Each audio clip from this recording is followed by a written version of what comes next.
In the summer of 1843, Leah Thompson was seen working by lantern light near the white fence that bordered the cotton fields of Whitmore Plantation in Georgia. The other enslaved people had long since returned to their quarters, exhausted from the brutal heat of the day. But Leah remained, her thin frame bent over a pile of linen she was washing in a wooden basin. The lantern swung gently on its hook, casting her elongated shadow across the freshly painted fence boards. By dawn, Leah was gone, vanished without a trace, but something impossible remained behind. Her shadow stayed, stretched long and dark across those white planks, as if she had been burned into the wood itself. Even when Master Whitmore ordered the fence painted over 3 times, the shape bled through each new layer of whiteness, a silent testimony to something no one could explain. Some said it was a curse. Others whispered it was a miracle, but everyone who saw it felt the same chill run down their spine. What really happened to Leah Thompson that night, and why did her shadow refuse to leave? Before we carry on, please hit the subscribe button to make my day and let me know where you are watching from in the comments. The story of Leah Thompson begins not with her disappearance, but with her arrival at Whitmore Plantation 5 years earlier, in the spring of 1838. She had been purchased at a slave auction in Savannah, separated from her mother and 2 younger brothers in a transaction that took less than 10 minutes. Master Jeremiah Whitmore had been looking for house servants, young girls who could be trained in the delicate work of tending to his wife's wardrobe and managing the indoor chores of the grand plantation house. Leah, then only 14 years old, had stood on that auction block with tears streaming down her face, her hands tied in front of her, her bare feet covered in the red dust of Georgia soil. The auctioneer had praised her strong teeth, her clear eyes, her unblemished skin, as if she were livestock being prepared for market rather than a human being with a heart that was shattering into 1,000 pieces. Jeremiah Whitmore paid $700 for her, a considerable sum that reflected both her youth and her potential value as a worker. His wife, Constance Whitmore, had been pleased with the purchase, immediately putting Leah to work in the main house under the supervision of Bessie, an older enslaved woman who had been with the Whitmore family for nearly 30 years. Bessie took one look at the trembling girl and saw something in her eyes that reminded her of her own daughter, sold away years before to a plantation in Alabama. She wrapped a thin arm around Leah's shoulders and whispered the only words of comfort she could offer, that if she kept her head down and worked hard, she might survive this place without breaking completely. The Whitmore plantation sprawled across nearly 800 acres of prime Georgia farmland, with cotton fields stretching as far as the eye could see in every direction. The main house was a testament to Southern wealth and excess, a grand structure of white columns and sprawling verandas, surrounded by carefully manicured gardens that required the constant labor of 4 enslaved men to maintain. Behind the main house, arranged in neat rows like soldiers standing at attention, were the slave quarters, rough wooden cabins with dirt floors and gaps in the walls that let in the winter wind and summer heat alike. Nearly 60 enslaved people lived and worked on the plantation, their lives governed by the rising and setting of the sun, by the demands of the cotton crop, and by the unpredictable moods of Master Whitmore and his overseers. Leah adapted to her new life with a quiet resilience that surprised even Bessie. She learned quickly, memorizing the routines of the household, the preferences of Mistress Constance, the temperament of each family member. She discovered that Master Whitmore had 3 children, 2 sons away at university in Charleston, and a daughter named Margaret who was 16 and spent most of her days reading novels on the front porch or practicing piano in the parlor. Margaret took little notice of Leah at first, seeing her only as another servant, another shadow moving through the house to meet her needs. But as the months passed and Leah proved herself capable and discreet, Margaret began to treat her differently, sometimes speaking to her as if she were almost a companion rather than property. It was this strange, unequal relationship that would later complicate everything, that would set in motion the chain of events leading to that mysterious night in 1843. But in those early years, Leah focused only on survival, on making herself valuable enough to keep, on staying invisible enough to avoid punishment. She watched and learned, absorbing the rhythms of plantation life, understanding instinctively which white people to avoid and which might show her a moment of mercy. She learned that the overseer, a cruel man named Walter Hutchins, took pleasure in administering whippings for even minor infractions, that he had a particular hatred for enslaved people who looked him directly in the eye or spoke without permission. She learned that Mistress Constance suffered from frequent headaches and preferred the house to be kept in perfect silence during her afternoon rest periods. She learned that Master Whitmore spent most evenings in his study drinking whiskey and reviewing the plantation's account books, calculating profit margins and crop yields with the same detachment he might apply to any other business venture. The work was endless and exhausting. Leah rose before dawn each day, her first task to light the fires in the main house and prepare hot water for the family's morning washing. She polished silver until her fingers ached, scrubbed floors until her knees were raw, pressed linens with heavy irons heated over open flames. She stood for hours holding pins and measuring tapes while Mistress Constance was fitted for new gowns. She served meals in the dining room with her eyes carefully downcast. She emptied chamber pots and made beds and mended torn clothing by candlelight after the family had retired for the evening. The physical labor was brutal, but it was the mental and emotional toll that cut the deepest, the constant awareness that she was not seen as fully human, that her thoughts and feelings and dreams mattered to no one in that house except perhaps Bessie, who had troubles enough of her own. Bessie became Leah's lifeline during those first difficult years. The older woman had survived the plantation system through a combination of hard work, careful diplomacy, and an almost spiritual acceptance of her circumstances that Leah found both inspiring and heartbreaking.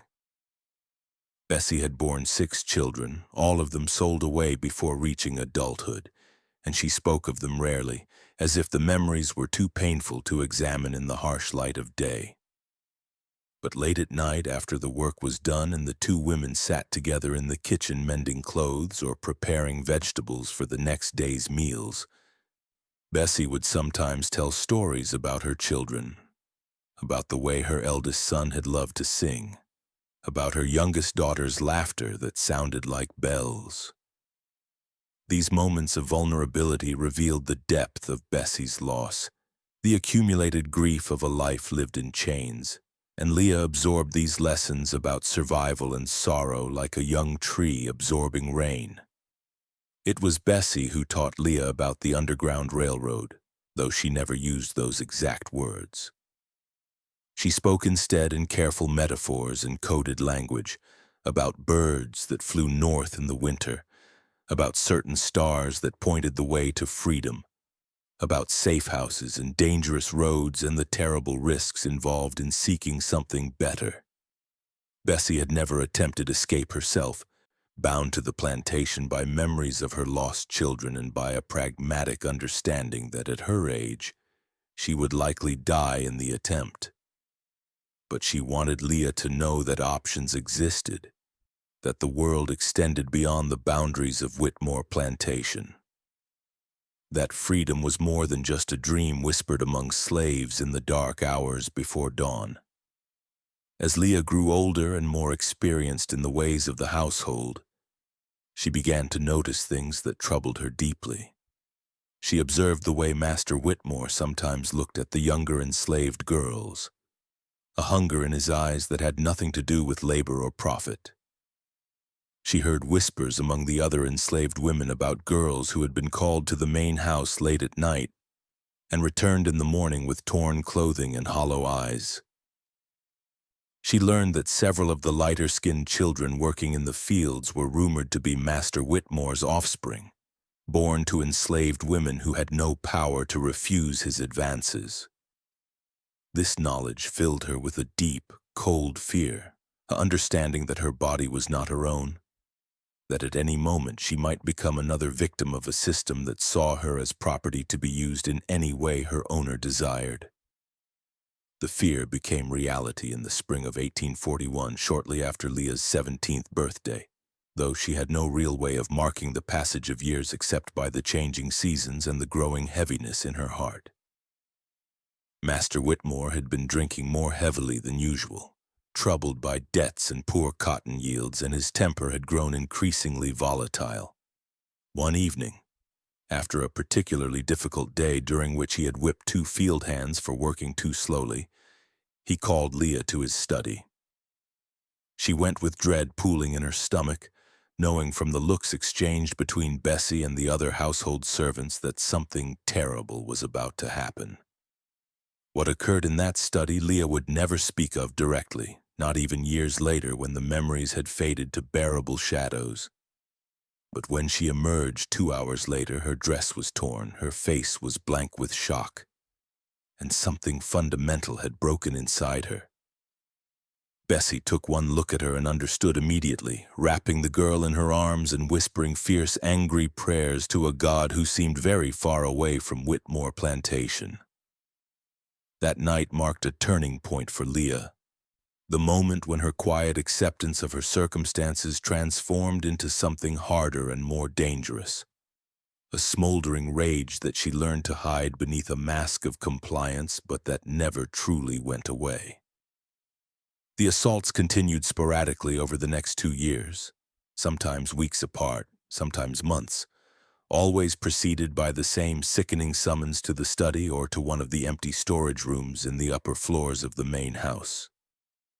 Leah learned to dissociate during these violations, to send her mind somewhere far away while her body endured what she could not prevent. She imagined herself as a bird soaring high above the plantation, looking down at the cotton fields and the slave quarters and the grand house from a distance that made everything small and manageable.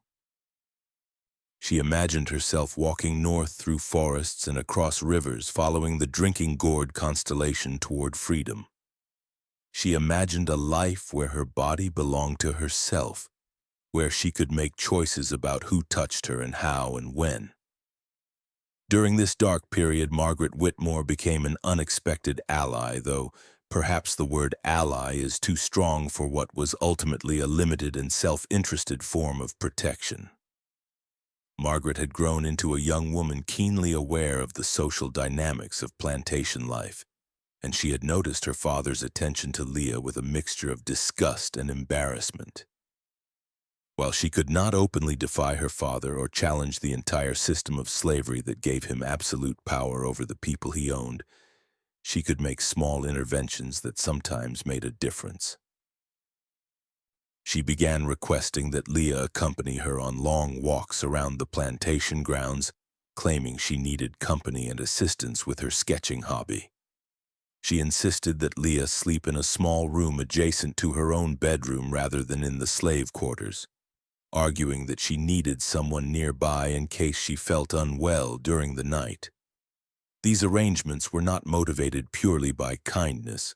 Margaret enjoyed having someone to talk to, someone who would listen without judgment to her complaints about the limitations of her life as a Southern woman expected to marry well and manage a household rather than pursue any meaningful independence. But they did provide Leah with some measure of protection from her father's worst impulses. Through Margaret, Leah gained access to something precious and dangerous: books. Margaret was a voracious reader, consuming novels and poetry and even some political treatises that her father would have been horrified to know she possessed. And she began lending these books to Leah, teaching her to read in secret during the long afternoon hours when the rest of the household napped to escape the oppressive heat. Learning to read opened up entirely new worlds for Leah, gave her access to ideas and perspectives that challenged everything she had been told about her place in the social order. She read about the revolution in Haiti, about enslaved people rising up and claiming their freedom by force. She read abolitionist newspapers that Margaret somehow acquired through sympathetic friends in Savannah, articles arguing passionately that slavery was a moral abomination that contradicted the founding principles of American democracy. She read slave narratives, stories of people who had escaped to the North and were now living as free men and women. Their accounts both inspiring and terrifying in their descriptions of the dangers involved in seeking freedom. This education radicalized Leah in ways that would have terrified the Whitmore family had they known about it. She began to see her enslavement not as a natural condition or a divine punishment, as some preachers argued, but as a human-made system maintained through violence and propaganda, something that could potentially be dismantled or escaped.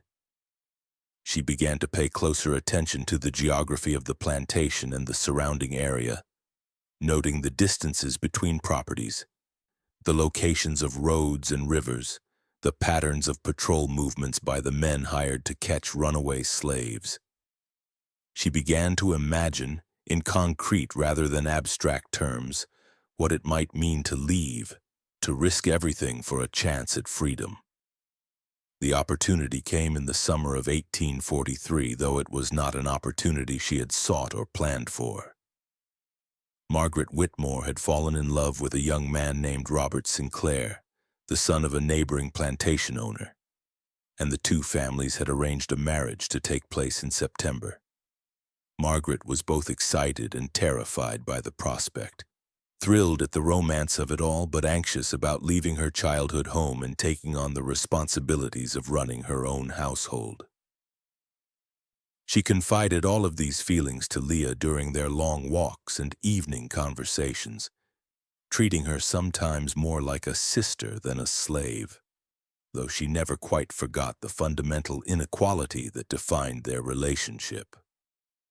In one of these conversations, Margaret mentioned casually that she hoped Robert would allow her to bring some of her favorite servants to his plantation when she married, including Leah. This comment, meant perhaps as a compliment or a gesture of affection, struck Leah like a physical blow. She had harbored secret hopes that Margaret's marriage might somehow lead to her own freedom, that perhaps Margaret would convince her father to sell her to someone kinder, or even, in a fantasy too wild to fully believe, that Margaret might actually free her. But instead, she was simply going to be transferred to a new owner, her servitude continuing indefinitely with no end in sight except death. The realization crystallized something in her mind, made clear that if she wanted freedom, she would have to take it herself, no matter the risks or consequences. Robert Sinclair's plantation was located 40 miles west of the Whitmore property, closer to the Alabama border, and Margaret had mentioned that the area was known for particularly brutal treatment of enslaved people, with overseers who whipped workers for sport and masters who sold off families without hesitation. The prospect of being moved there filled Leah with such profound dread that she knew she could not let it happen. She began to plan her escape in earnest, using the knowledge she had gained from Bessie and from her own observations over the years. Bessie, when Leah finally confided her plans, was torn between terror and pride. She knew the statistics, that most runaways were captured within days and brought back to face horrific punishments, that some died in the attempt, lost in swamps or killed by slave catchers or their dogs. But she also knew that Leah had reached a breaking point, that staying meant a kind of death, too, a slow erosion of everything that made her human. So Bessie helped, stealing small amounts of food from the kitchen that could be carried easily, suggesting routes that might avoid the main roads and the most vigilant patrols, sharing the names of people who might offer help, though she warned that these networks were unreliable and dangerous. She gave Leah a small cloth bag containing cornmeal and dried meat, a bottle of water, and a knife she had hidden away for years. The plan was simple because it had to be. Leah would leave on a night when Master Whitmore was away on business, reducing the immediate pursuit. She would head north through the woods rather than following roads, traveling only at night and hiding during the day. She would aim for the Chattahoochee River, which ran along the Georgia-Alabama border, and try to follow it north toward Tennessee, where she had heard there were Quaker communities sympathetic to runaways. From there, if she survived, she might eventually reach free states in the north. It was a plan with 1,000 points of potential failure, but it was the only plan she had. The night chosen for the escape was August 15th, when Master Whitmore would be in Atlanta meeting with cotton merchants. Margaret had complained earlier that day about a headache and had retired early to her room, giving Leah an unusual amount of freedom. Bessie had arranged for Leah to take the household linens down to the washing area near the fence line, providing a legitimate reason for her to be outside after dark. Everything seemed to align, as if Providence itself was blessing this desperate attempt. Leah worked slowly at the washing basin, her hands moving through the motions while her mind raced ahead to the journey before her. She had hidden her small bundle of supplies beneath the fence earlier in the day, and she planned to retrieve it and disappear into the woods as soon as she judged it safe. The lantern cast its golden light across her workspace, creating long shadows that danced and shifted with every movement. She thought about everything she was leaving behind, the people she had known and loved, the only home she could remember despite all its horrors. She thought about Bessie, who would likely face punishment for helping her, though they had tried to arrange things so that Bessie could plausibly claim ignorance. She thought about Margaret, who would feel betrayed by her departure, unable to understand why someone would risk death rather than accept the comfortable servitude she offered. As midnight approached, Leah made her decision. She set down the shirt she had been scrubbing and looked up at the stars, finding the constellation Bessie had taught her to recognize, the one that pointed north toward freedom. She whispered a prayer, asking for strength and courage and luck, asking for forgiveness for any sins she might commit in her quest for liberation. Then she reached for the lantern to extinguish it before making her move.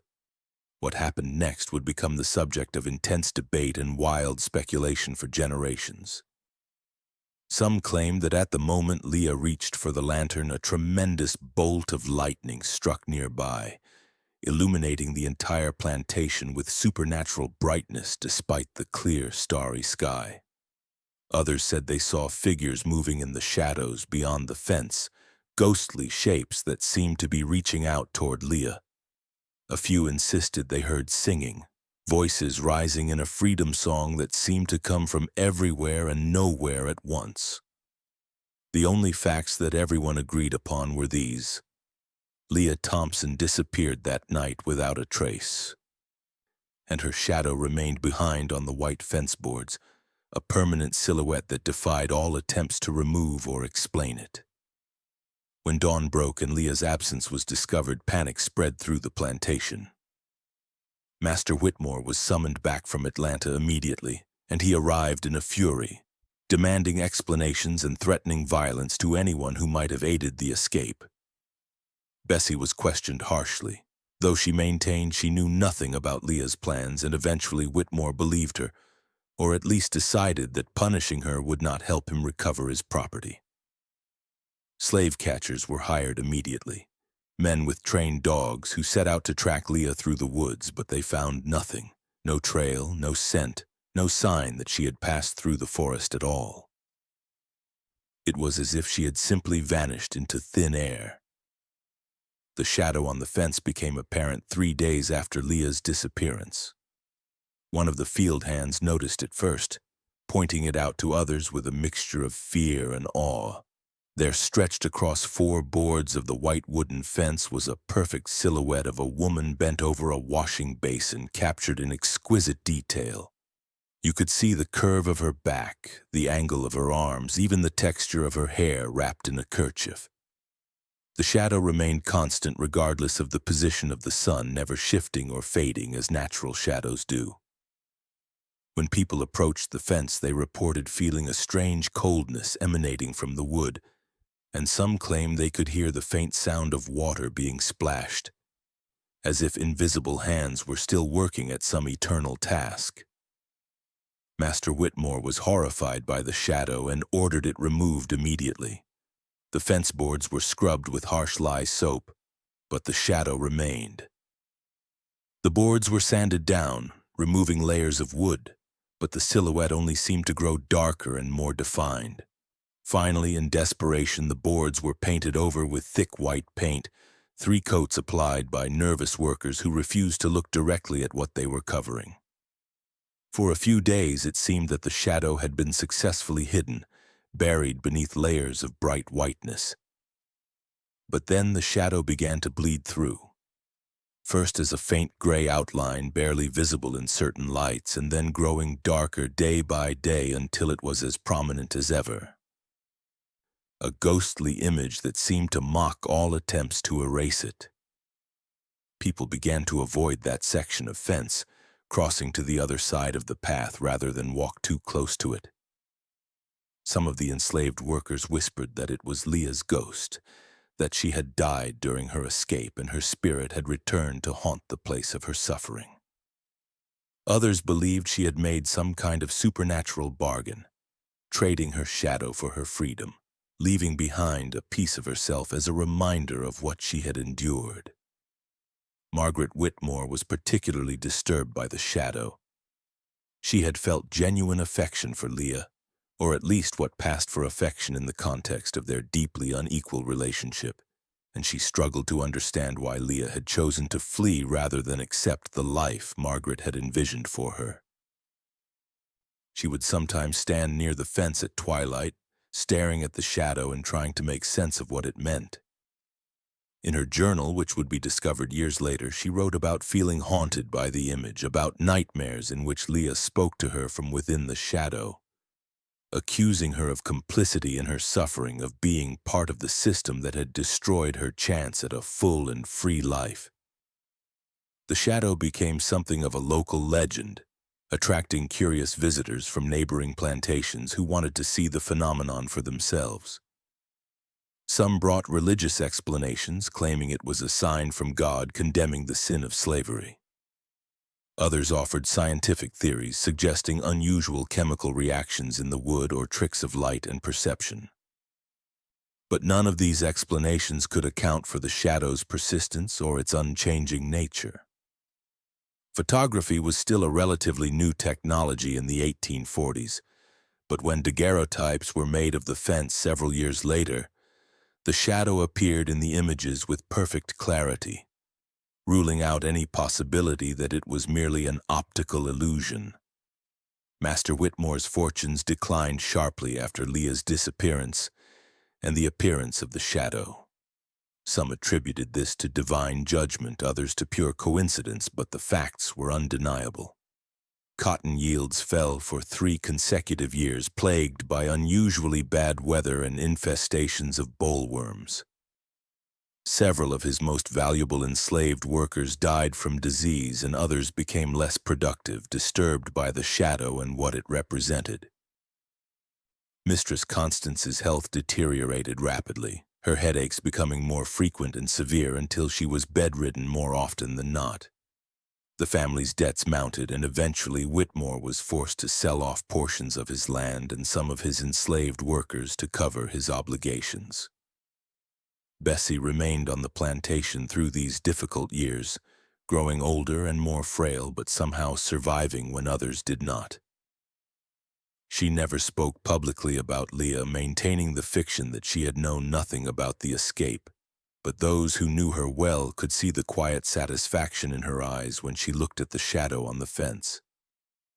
She had helped someone escape, had played a part in breaking the chains, even if only for one person, even if she herself would never experience that freedom.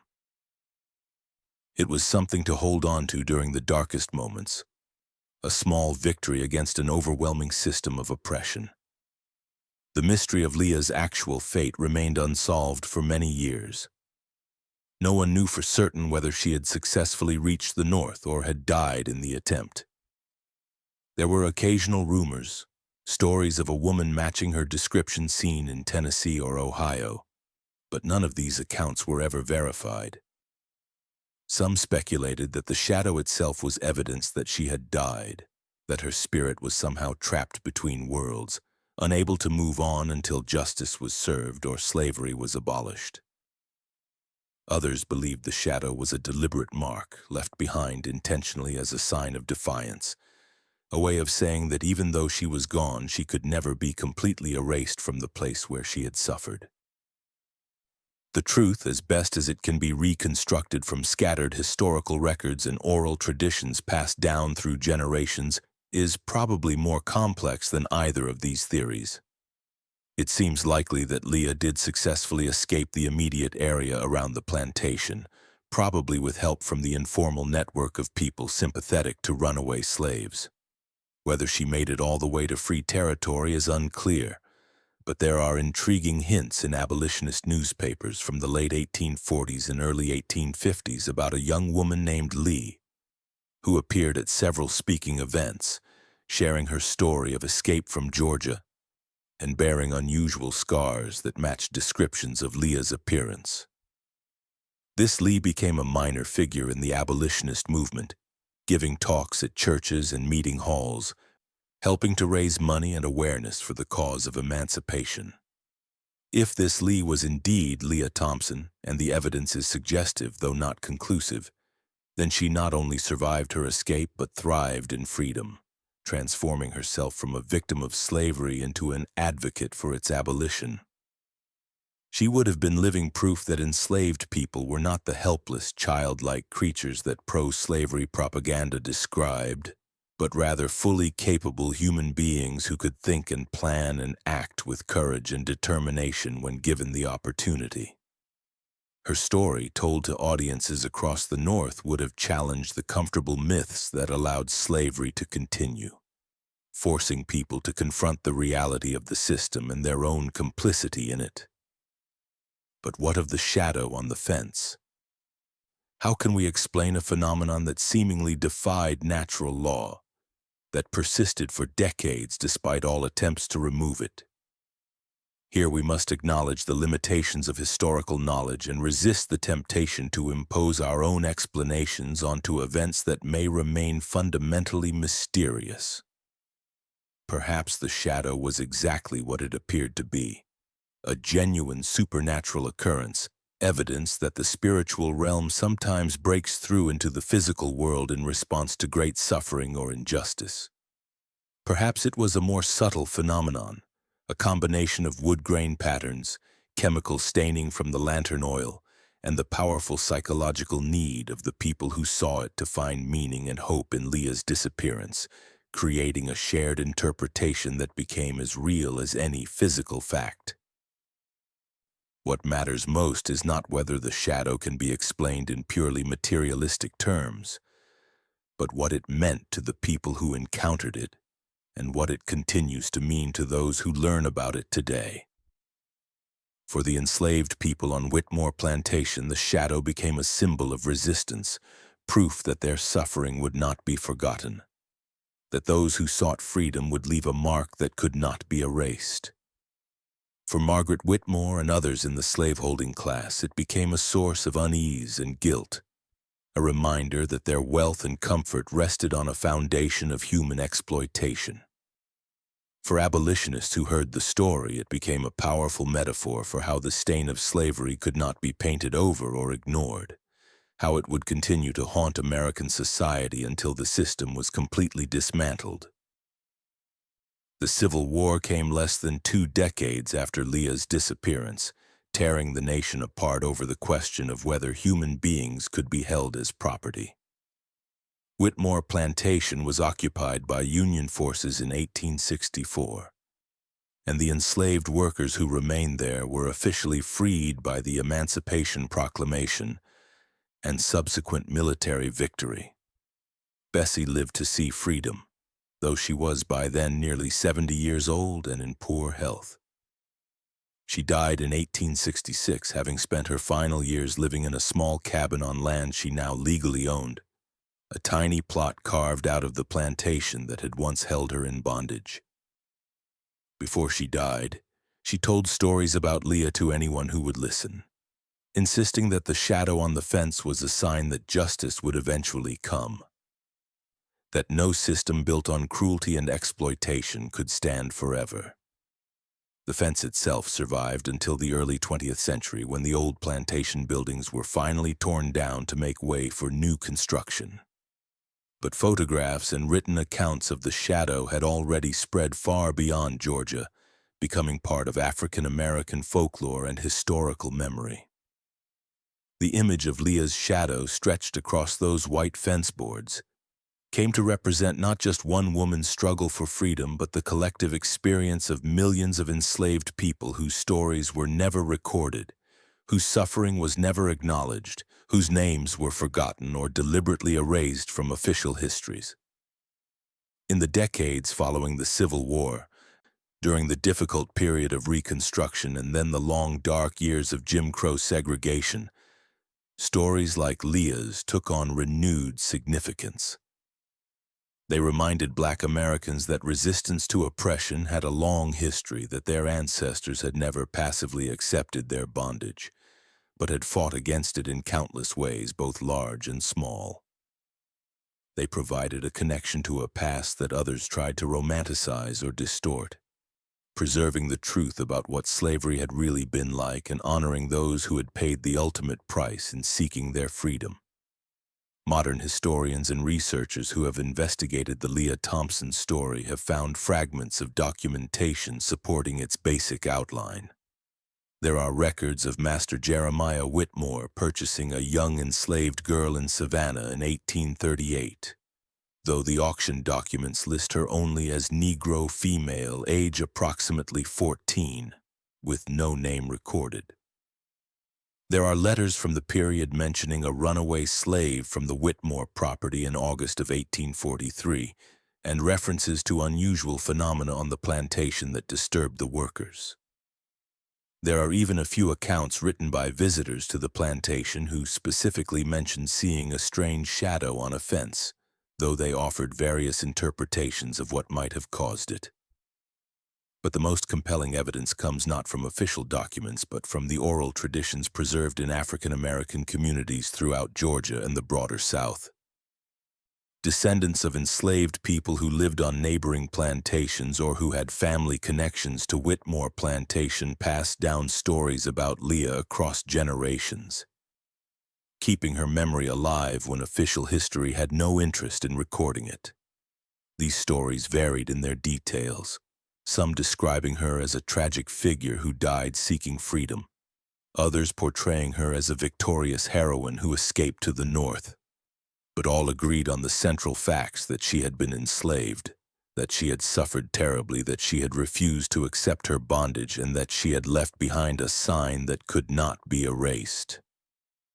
The shadow on the fence became a teaching tool, a way for parents and grandparents to explain to younger generations about the reality of slavery and the importance of never forgetting what their ancestors had endured. Children were told about Leah when they asked questions about family history, when they wondered why certain traditions were maintained, when they needed examples of courage in the face of overwhelming opposition. The story evolved over time, incorporating new elements and interpretations, but its core remained constant, serving as a bridge between past and present, a reminder that history was not something distant and abstract, but something that had shaped the lives and opportunities of everyone in the present. In the 1960s, during the Civil Rights Movement, the story of Leah Thompson experienced a revival of interest. Activists drew parallels between her individual resistance against slavery and the collective resistance against segregation and discrimination happening in their own time. The image of the shadow on the fence appeared in artwork and protest posters, symbolizing the way that injustice leaves permanent marks on society, how the sins of the past continue to shape the present even when people try to paint over them or pretend they never happened. Students at historically black colleges and universities researched Leah's story, trying to separate fact from legend and to understand what her life and disappearance revealed about the broader experience of enslaved women in the antebellum South. This research uncovered some fascinating additional details. Documents from Robert Sinclair's plantation revealed that he had been expecting to receive an enslaved woman named Leah as part of his marriage arrangement with Margaret Whitmore, but that she had disappeared before the transfer could be completed. Sinclair's letters to Jeremiah Whitmore expressed frustration about this loss and implied that there had been some financial compensation involved, treating Leah as if she were merely a piece of property whose absence represented a monetary inconvenience rather than a human being's successful bid for freedom. These documents provided a stark illustration of how enslaved people were viewed by those who owned them, as investments and assets rather than as individuals with their own desires and dreams. Margaret Whitmore's journals, discovered in the 1970s when a descendant donated them to a historical society, offered a very different perspective. Her entries about Leah revealed a complex mixture of affection and possessiveness, genuine concern for Leah's well-being combined with a complete inability to see how fundamentally wrong the entire system of slavery was. Margaret wrote about feeling betrayed by Leah's escape, about believing they had a special relationship that should have made Leah grateful for her position in the household. She seemed unable to comprehend that no amount of relatively kind treatment could compensate for the fundamental violation of holding another human being in bondage. That Leah might value her freedom more than she valued comfort or safety or even the personal connection they had developed. These journal entries sparked debates among historians about how to interpret the relationships that sometimes developed between enslaved people and their owners. Some argued that Margaret's apparent affection for Leah was genuine, if limited by the ideology and social structures of her time. Others contended that such relationships were inherently exploitative, that true affection or friendship was impossible in a context where one person had absolute power over another. These debates continue today, reflecting ongoing struggles to understand the complex psychology of both enslaved people and enslavers, to avoid simplistic narratives while still acknowledging the fundamental moral wrong of the slavery system. The site of the former Whitmore plantation is now occupied by a shopping center and residential development, with no physical trace remaining of the buildings or the white fence where Leah's shadow once appeared. But in 2003, the local African American Historical Society worked with the city to install a memorial marker at the approximate location where the fence once stood. The marker tells Leah's story in brief, acknowledging that many details remain uncertain but honoring her courage and her struggle for freedom.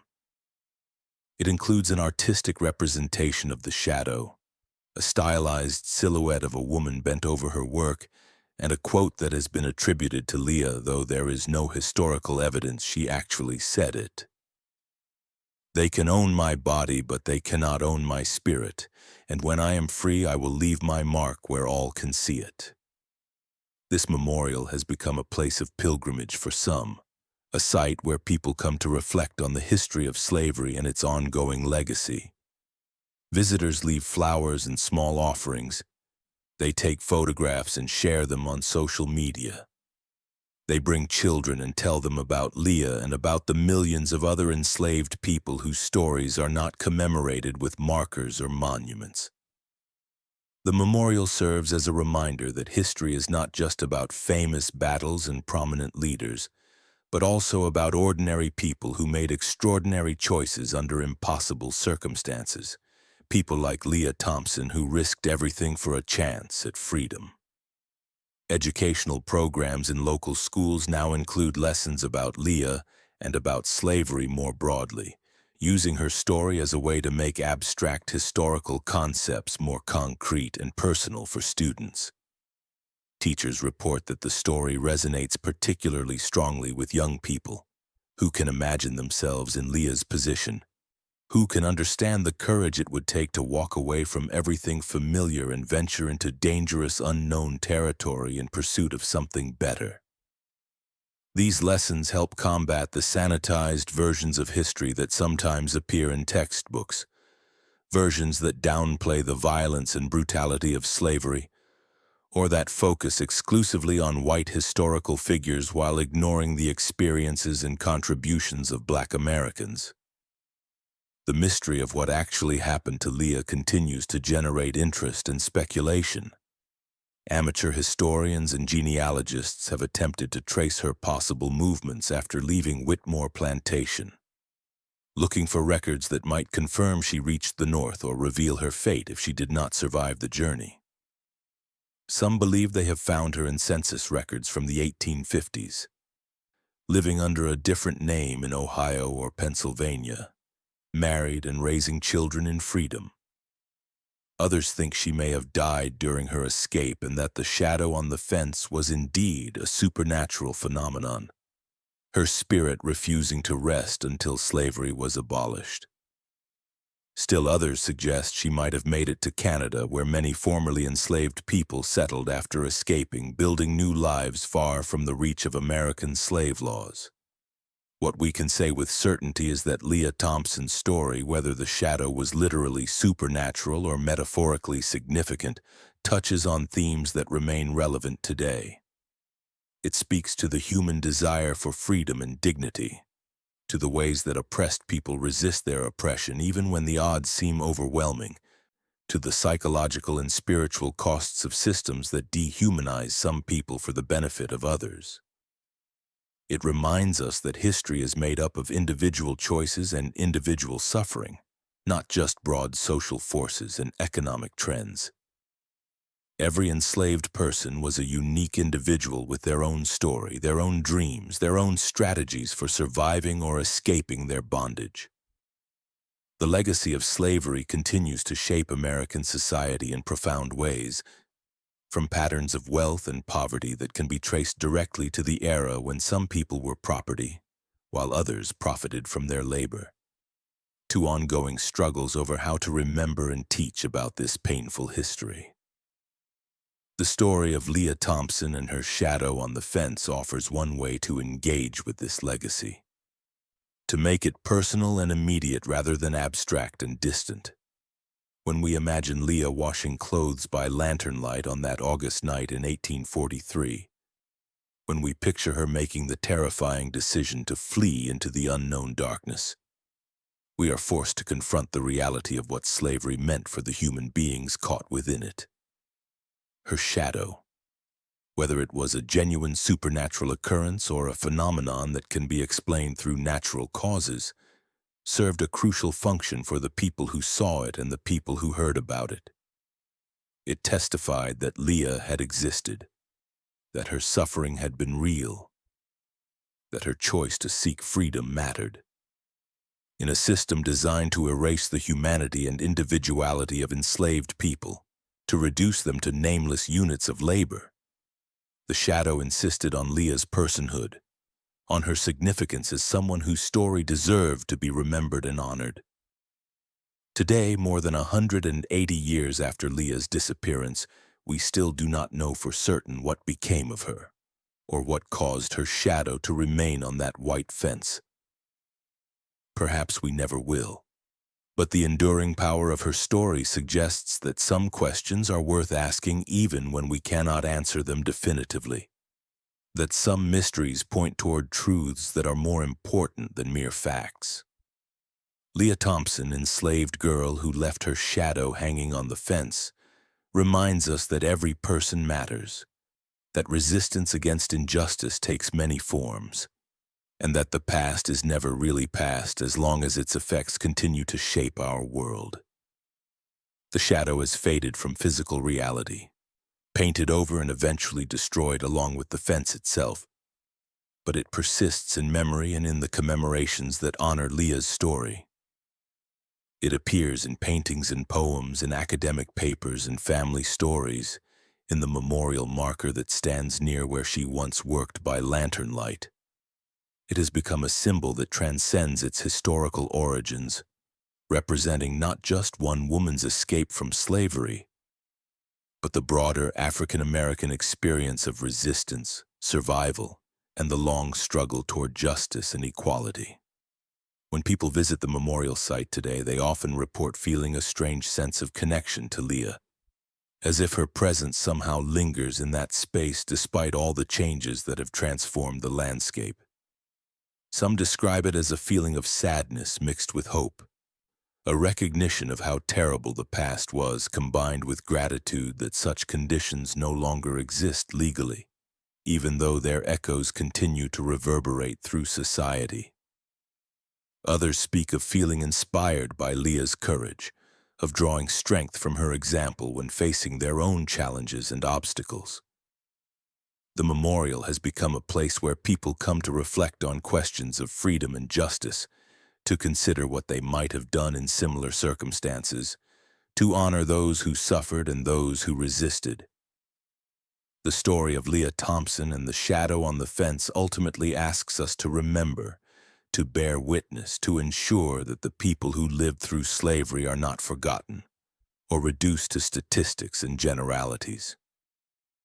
It asks us to see them as individuals with rich inner lives, with fears and hopes and dreams that were often crushed but that sometimes found expression in acts of rebellion both large and small. It asks us to understand that history is not something that happened to other people in other times, but something that shapes all of us, that connects us to both the suffering and the courage of those who came before. Leah left more than just a shadow on a fence. She left a legacy of resistance, a story of courage in the face of impossible odds. A reminder that the human spirit can never be completely broken no matter how brutal the system designed to crush it. Her story continues to resonate because it speaks to fundamental human experiences and desires that transcend any particular time or place. We all want to be free, to have control over our own bodies and lives, and to be seen and valued as human beings rather than as tools or objects. We all face systems and structures that limit our freedom in various ways, and we all must decide how to respond, whether to accept our circumstances or to resist them even when resistance seems futile. The shadow that Leah Thompson left behind, whether supernatural or symbolic, continues to cast its influence across the generations. It serves as a reminder that some marks cannot be erased, that some stories demand to be told, that some people refuse to be forgotten no matter how hard others try to paint over their existence. In a world that still struggles with the legacy of slavery and with ongoing forms of injustice and oppression, Leah's story offers both a sobering reminder of humanity's capacity for cruelty and an inspiring example of humanity's capacity for courage. The decades following Leah's disappearance brought dramatic changes to the landscape of Georgia and the entire South. But her story remained alive in the memories of those who had known her and those who heard about her from others. The enslaved community at Whitmore Plantation developed their own traditions around the shadow, visiting it secretly at night when the white family and overseers were asleep, speaking in whispers about what it meant and what they hoped it signified. Some would touch the fence boards where the shadow appeared, feeling the strange coldness that emanated from the wood even on the hottest summer nights, drawing strength from the belief that Leah had transcended her earthly bonds and achieved something miraculous. Among the enslaved workers, stories began to circulate about other strange occurrences that followed Leah's disappearance. Several people reported seeing a woman's figure walking through the cotton fields at twilight, always moving north, always just at the edge of visibility so that when you turned to look directly, she was gone. Others claimed to hear singing coming from the direction of the fence on nights when the moon was full, old spirituals about crossing over to freedom, about chariots coming to carry souls home. These accounts were dismissed by the white residents of the plantation as superstitious nonsense. But they took on a life of their own within the enslaved community, becoming part of a larger body of folklore about resistance and liberation. Bessie, in her final years, became something of a keeper of Leah's memory, the person others came to when they wanted to hear the true story or understand what the shadow meant. She would sit outside her cabin on warm evenings, surrounded by younger people who gathered to listen, and she would tell them everything she knew about Leah. She described the young girl who had arrived at the plantation terrified and alone, who had grown into a woman of quiet strength and hidden fire. She talked about the books Leah had learned to read in secret, about the conversations they had shared late at night when the rest of the household slept, about the dreams Leah had harbored of someday being free. Bessie never explicitly admitted that she had helped Leah escape, maintaining the protective fiction of her ignorance even among people she trusted, but everyone who heard her speak understood the truth between her words. These storytelling sessions became important cultural events within the plantation's enslaved community. Moments when they could affirm their own humanity and pass down knowledge that the white world did not want them to possess. Young people learned not just about Leah, but about the broader struggle for freedom, about the Underground Railroad and the networks of people who helped runaways, about free black communities in the North where former slaves lived and worked and raised families without fear of being recaptured. They learned practical information, too, about which plants could be used to throw off tracking dogs, about how to navigate by the stars, about safe houses and sympathetic Quakers and the dangers of trusting strangers who might be slave catchers in disguise. The shadow itself became a kind of touchstone for these lessons, a physical reminder that freedom was possible even if it came at great cost. Parents would bring their children to see it, explaining that this was what it looked like when someone refused to accept bondage, when someone was willing to risk everything for the chance to live as a free person. The children would stand before the fence looking at the unchanging silhouette, trying to imagine what Leah must have felt in those final moments before she disappeared. Some would cry, overwhelmed by the weight of the story and what it represented. Others would grow quiet and thoughtful, filing away the lessons for future reference, understanding even at young ages that they too might someday face similar choices. As the 1850s progressed and tensions between North and South intensified over the question of slavery's expansion into new territories, the story of Leah and her shadow took on additional political significance. Abolitionists who heard about it saw it as a perfect illustration of their arguments about the fundamental humanity of enslaved people and their natural desire for freedom. Some incorporated the story into their speeches and writings, holding up Leah as an example of the courage and intelligence that slavery tried to suppress but could never fully extinguish. Frederick Douglass himself mentioned the shadow on the fence in a speech delivered in Boston in 1856, though he noted that he could not verify all the details and acknowledged that some aspects of the story might have been embellished in the retelling. Pro-slavery advocates conversely dismissed the story as Northern propaganda, insisting that it was either completely fabricated or grossly exaggerated.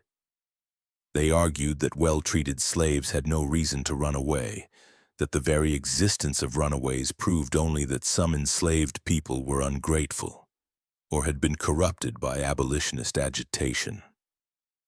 They could not accept that human beings held in bondage might prefer freedom even if it meant facing hunger and danger and possible death, because accepting that truth would undermine the entire ideological foundation of the slave system.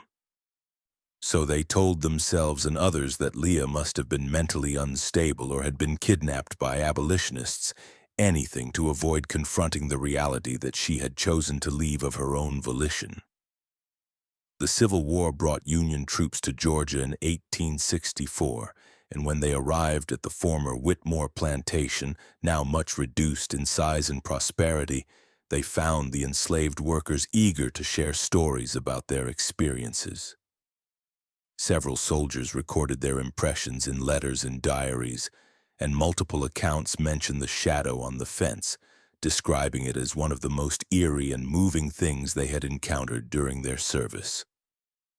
One lieutenant from Massachusetts wrote to his wife that seeing the shadow made him understand for the first time what they were really fighting for.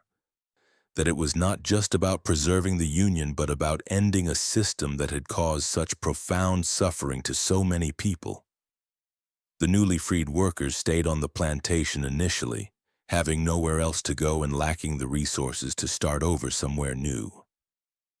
But they began to assert themselves in ways that would have been unthinkable just months before, refusing to work without fair wages, insisting on basic rights and dignities, pushing back against overseers who tried to maintain the old patterns of dominance and submission. The shadow on the fence became a rallying point during these early confrontations, a symbol of resistance that had been there all along, waiting for the moment when it could be openly acknowledged and celebrated rather than whispered about in secret. Bessie did not live long enough to see Reconstruction fully implemented, or to witness the eventual betrayal of the promises made to formerly enslaved people. She died in 1866, worn out by decades of hard labor and emotional trauma. But she died free, and that meant everything to her. On her deathbed, surrounded by people who had once been enslaved alongside her and who now at least had legal freedom even if economic and social freedom remained elusive, she spoke about Leah one last time. She said that wherever Leah had gone, whatever had become of her, she hoped that Leah had found peace and happiness and a life worth living. She said that the shadow was not a curse or even really a haunting, but rather a blessing, a sign that the struggle for freedom was never in vain. That every act of resistance mattered even if it seemed small at the time, that people would remember and honor those who had fought against oppression. In the years following the war, as Reconstruction gave way to the Jim Crow era and new forms of racial oppression replaced the old system of slavery, the story of Leah Thompson took on additional layers of meaning. For African Americans living under segregation and facing constant threats of violence and discrimination, Leah's story offered both inspiration and a reminder of how hard-won and fragile freedom could be. They understood that legal emancipation had not been the end of the struggle but merely a transition to a new phase, that the work of achieving true equality and justice would take generations and would require the same kind of courage that Leah had demonstrated. The fence itself remarkably survived well into the 20th century, despite the decay and abandonment of the plantation buildings around it. Successive property owners left it standing, either because of superstitious fear about disturbing it or because they found it historically interesting or simply because it was easier to leave it alone than to tear it down. Visitors would sometimes make pilgrimages to see the shadow, particularly on significant anniversaries or during moments of social upheaval when people were looking for connection to their history and their ancestors' struggles. Photographers documented it repeatedly over the decades, creating a visual record that would outlast the physical fence itself. In 1923, 80 years after Leah's disappearance, a reporter from the Atlanta Constitution visited the site and wrote a feature story about the shadow. The article treated it as a curiosity, a local legend that might or might not have any basis in fact. But it brought renewed attention to Leah's story and sparked debate about how such phenomena should be understood and interpreted. Some readers wrote in claiming to have their own stories of inexplicable events related to slavery and the Civil War, suggesting that the shadow on the fence was part of a larger pattern of supernatural occurrences that marked places where great injustices had occurred. Others argued for rational explanations, proposing various theories about wood composition and light refraction that might account for what people claim to see. What the debate revealed more than anything was how uncomfortable many white Americans still were with confronting the reality of slavery and its legacy. They would rather discuss whether the shadow was real or explained by natural causes than engage with what Leah's story said about the system that had held her in bondage and the conditions that had made escape seem worth any risk.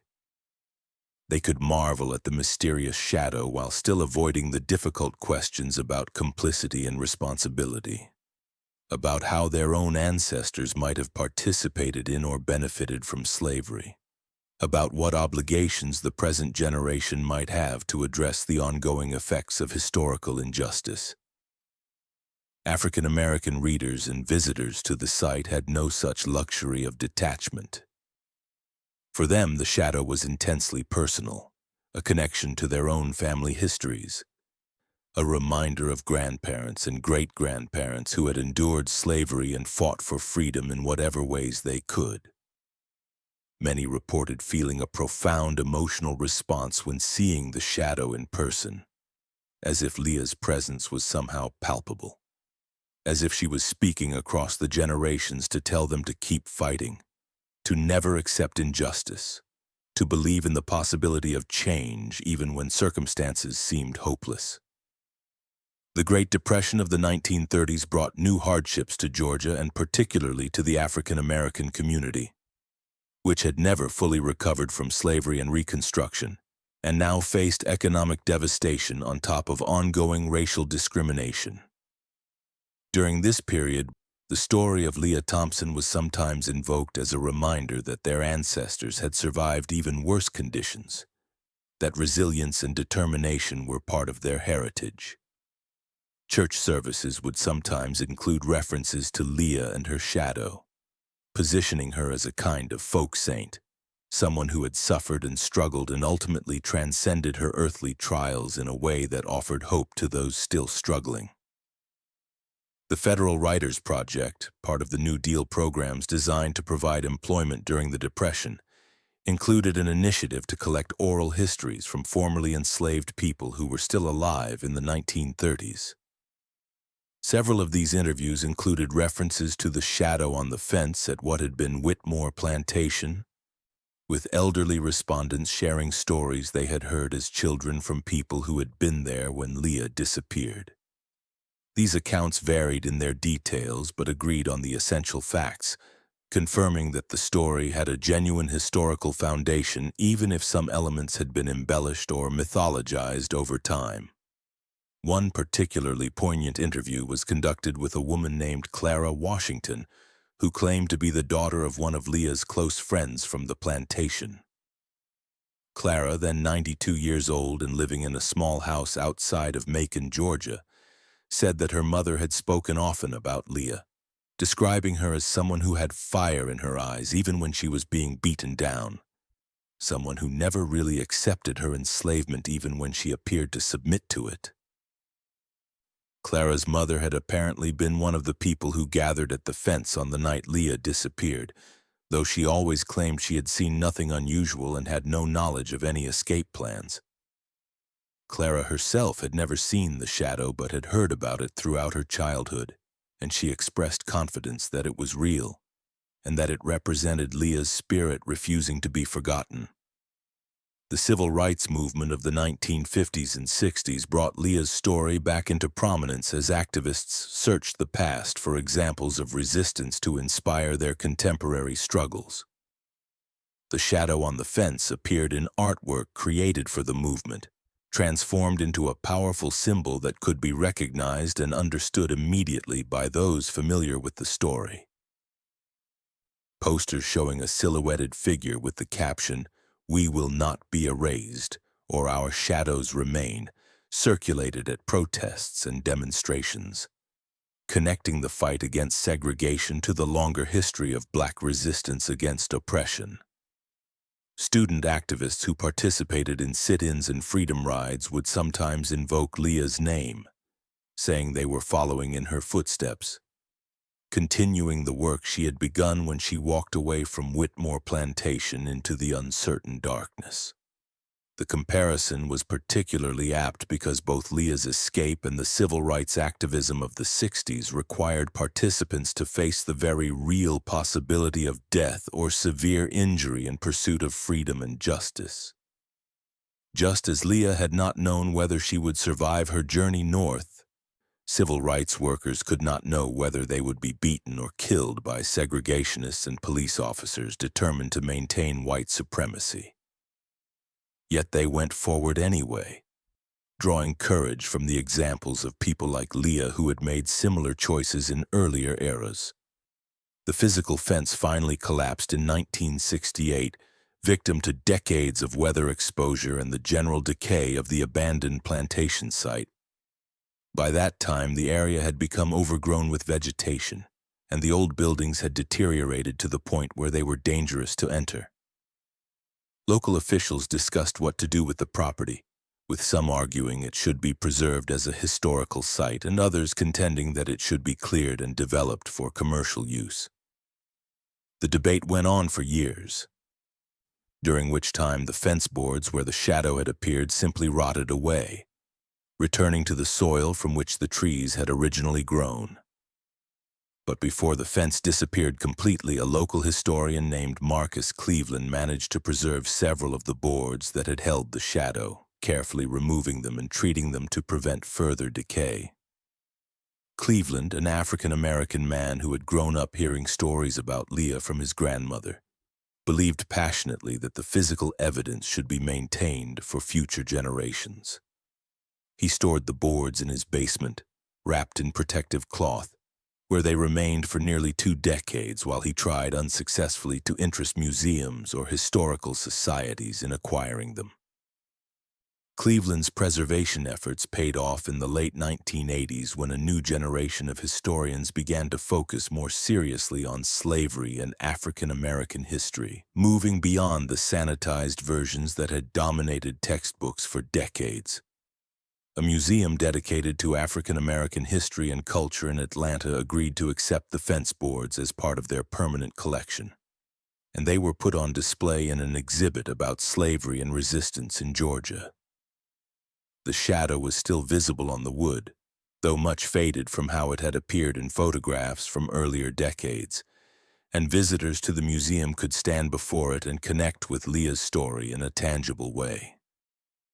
The exhibit included not just the fence boards but also documents related to Leah's life, including the slave auction records from Savannah, letters from the Whitmore family mentioning the runaway slave and the strange shadow, excerpts from Margaret Whitmore's journal, and newspaper articles from various periods discussing the phenomenon.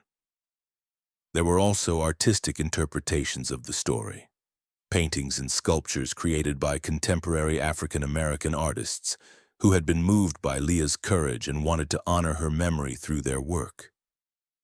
The exhibit became one of the museum's most popular attractions, with school groups and families and individuals spending time in the gallery, reading the materials, looking at the faded shadow on the old wood, contemplating what it all meant.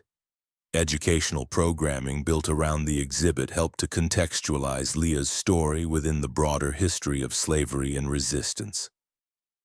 Students learned that while Leah's case was unusual because of the shadow she left behind, her actual circumstances were tragically common. Thousands of enslaved women had faced the same kind of sexual violence that Leah endured, had made the same desperate calculations about whether to attempt escape or remain in bondage, had shown the same kind of courage in the face of overwhelming oppression. The shadow made Leah's story memorable and distinctive, but the real lesson was about the shared experience of millions of enslaved people whose names were never recorded and whose stories were never told. Contemporary scholars who studied the fence boards using modern scientific techniques found some interesting results. Chemical analysis revealed unusual patterns in the wood grain and in the distribution of various compounds that might have been introduced by the lantern oil or by other substances present at the time of Leah's disappearance. However, these findings were inconclusive, unable to definitively explain how the shadow had formed or why it had persisted for so long.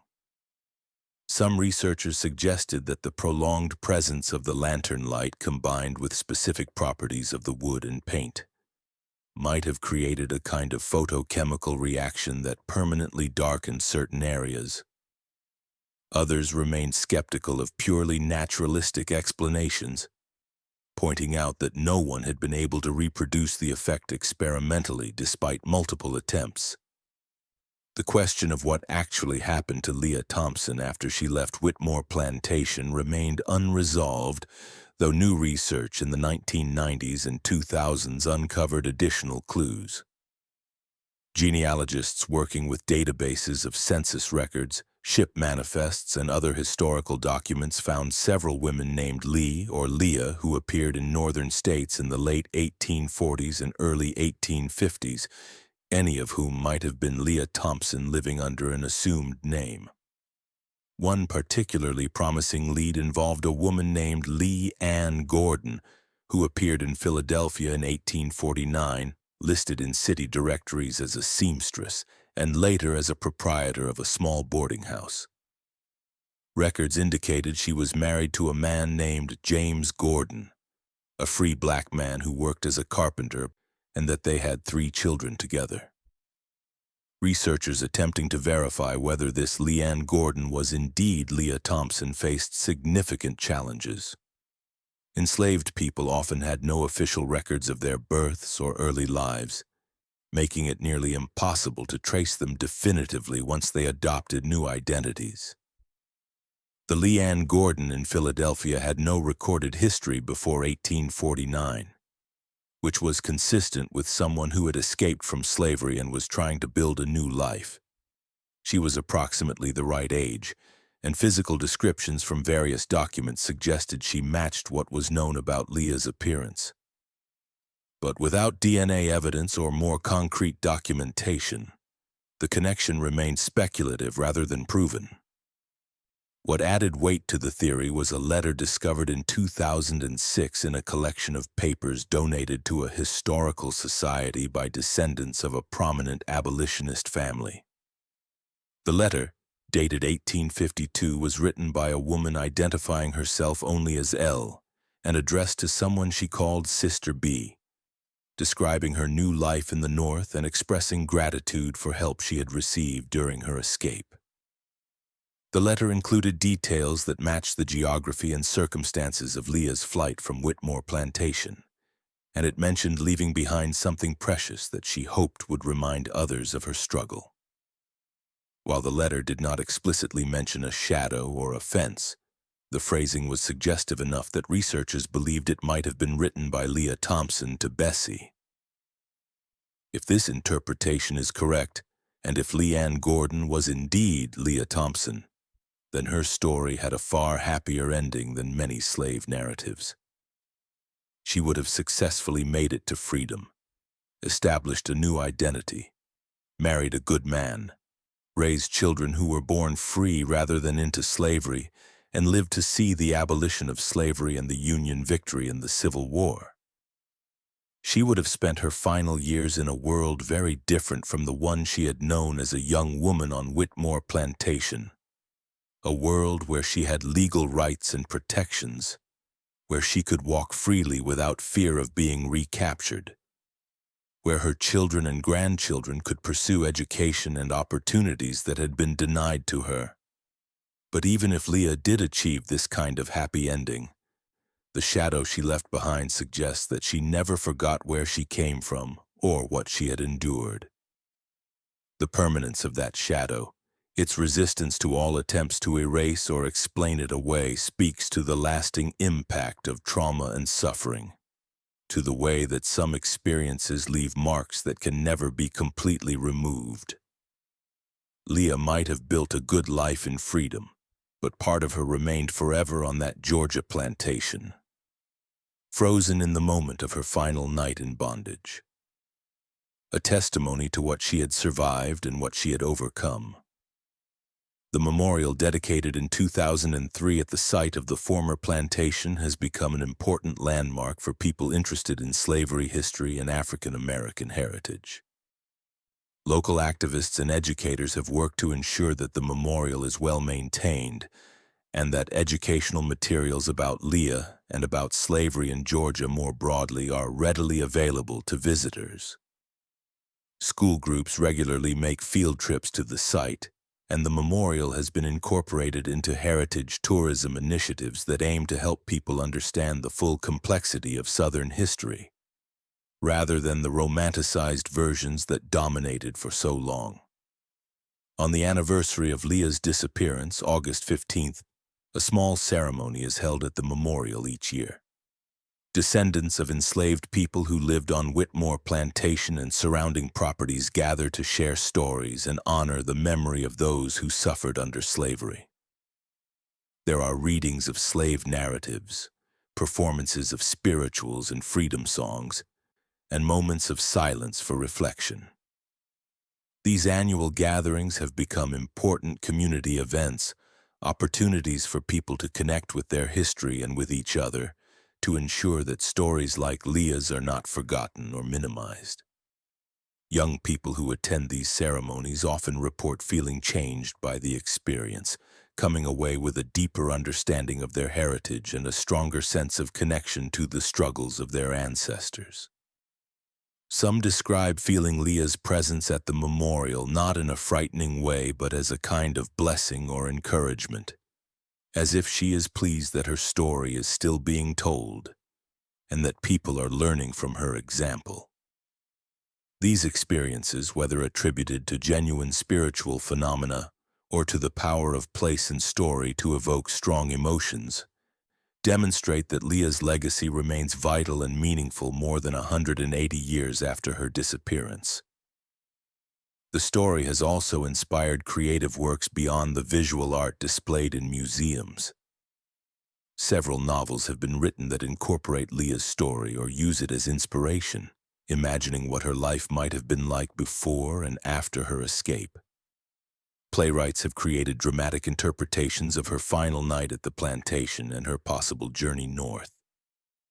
Poets have written verses about the shadow on the fence, using it as a metaphor for memory and resistance and the persistence of truth despite attempts to conceal or deny it. Musicians have composed songs about Leah, blending traditional spirituals with contemporary genres to create pieces that honor her courage while speaking to ongoing struggles for justice and equality. These creative interpretations have helped to keep Leah's story alive and relevant for new generations who might not otherwise encounter it.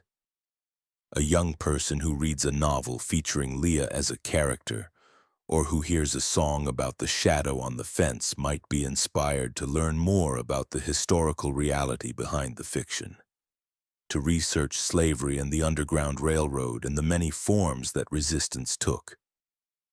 In this way, Leah's story continues to educate and inspire, multiplying its impact far beyond what she could have imagined when she walked away from Whitmore Plantation into the darkness of that August night. Academic conferences and scholarly publications have devoted significant attention to Leah's story as well, examining it from various disciplinary perspectives. Historians analyze it as a case study in slave resistance and the Underground Railroad, using it to illuminate broader patterns and trends. Literature scholars study the oral traditions and folk narratives that grew up around the shadow, considering how stories evolve over time and what functions they serve for communities. Religious studies experts explore the spiritual dimensions of the story, the way it blends Christian imagery with African cultural traditions to create something uniquely African American. Scientists continue to investigate possible explanations for the shadow phenomenon, though most acknowledge that a complete understanding may be forever beyond reach. What all of these different approaches share is a recognition that Leah Thompson's story matters, that it has something important to teach us about history and humanity and the ongoing struggle for freedom and dignity. The shadow she left on that white fence was not just a curiosity or a supernatural oddity, but a powerful symbol of resistance and remembrance, a refusal to be erased or forgotten, a claim to recognition and respect that could not be denied or painted over. In leaving that shadow behind, Leah ensured that her story would outlive her, that she would be remembered not as a nameless victim, but as a courageous individual who made choices and took risks and shaped her own destiny to the extent that circumstances allowed. Her shadow hangs not just on a fence that long ago crumbled to dust, but on the conscience of a nation still working to fully reckon with its past and to build a future where freedom and dignity are guaranteed to all people regardless of the color of their skin or the circumstances of their birth. This is the story of Leah Thompson, enslaved girl who dared to seek freedom and who left behind a shadow that time itself could not erase. A shadow that continues to cast light on truths we must never forget and lessons we must never stop learning.